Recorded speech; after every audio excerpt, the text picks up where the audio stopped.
I'm Ken Gushi, and this is a 2023 Toyota GR Corolla, and we're going to show you how to drive it on the track and on the dirt the Gazoo way.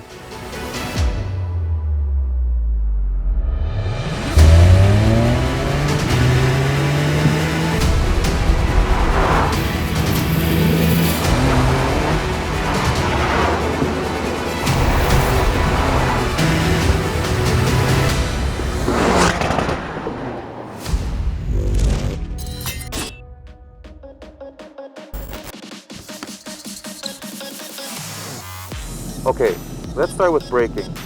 On tarmac, what you want is static or gripping friction. And that translates into three things. Threshold braking, braking as hard as possible without locking up the wheels, and maintaining directional control. Let's see what that looks like all together in real time. I'm going to accelerate down the straightaway. As we approach the corner, I'm going to wait till the last minute to brake as hard as I can and finish off 90% of my braking in a straight line. Maintain directional control. Start to turn in as I lift off the brakes, transition to the throttle, and throttle out.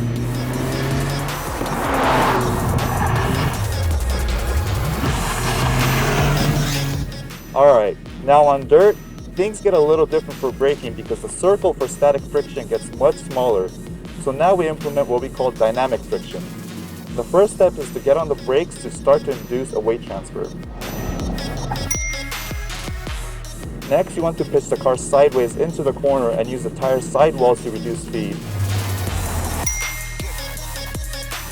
Now at that point, you can decide whether to get on the brakes or the throttle to steer the car through the corner. Now let's see what that looks like side by side compared to tarmac.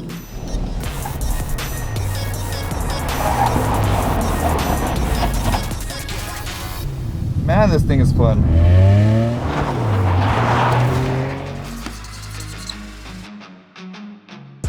Up next is cornering, and the first step is to locate your turn-in point, which will minimize the steering radius and maximize your cornering speed.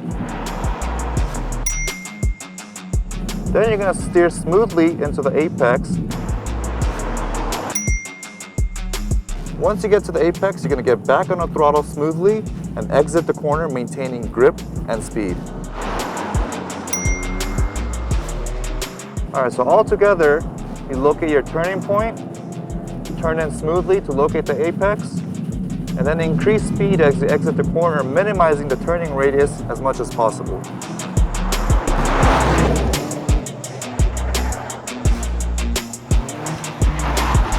Here's where things get very different than on tarmac.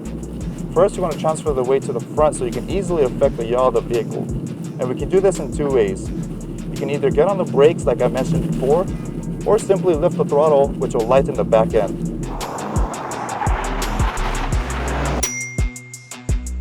Next, you need to counter steer so you don't oversteer too much. And then finally, get on the throttle and let that GR4 all-wheel drive system claw you back towards the apex of the turn. Or you can simply get on the brakes if you're going too wide. Now let's put it together. Brake and pitch, counter steer, right back on the gas to pull you through the corner. Now if you want to get fancy, in tighter turns or when linking two turns together, we do something called a Scandinavian flick or a pendulum turn. Let's see what that looks like side by side with cornering on tarmac.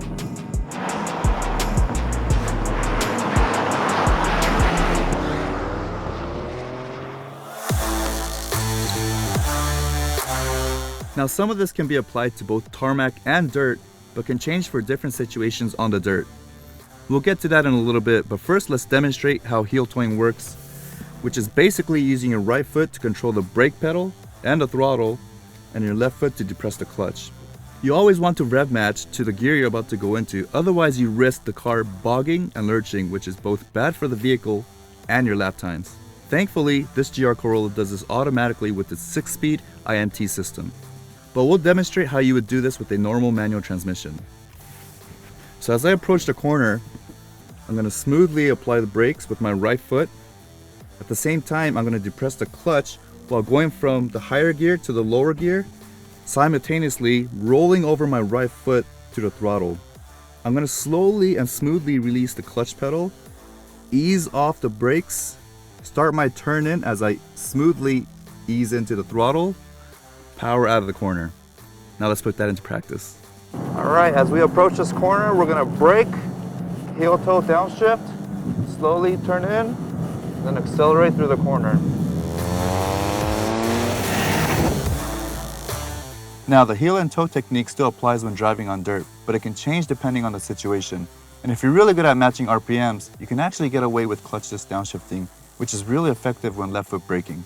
Left foot braking allows you to shave off a fraction of a second when switching between the brake and the throttle, which is also very effective for front-wheel drive vehicles when approaching a turn. If you hit the brakes with your left foot, but overpower your brakes with your right foot on the throttle, it'll lock up the rear wheels, but keep the front wheel spinning, which allows you to pitch the car sideways easier, carrying a lot of speed through the corner. Well, let's see what this looks like in real time on this all-wheel drive beast. Okay, as we approach the corner, left foot brake, full throttle to power through the corner, tapping the brakes to close the line if needed. As for throttle, you're almost always fully on or fully off. This GR Corolla is an absolute beast with its turbocharged 1.6 liter 3-cylinder engine, 300 horsepower, 273 pound-feet of torque, and all-wheel drive. It's fantastic to drive both on and off the track. And now that you have a few tips and tricks up your sleeve, let's go have some fun.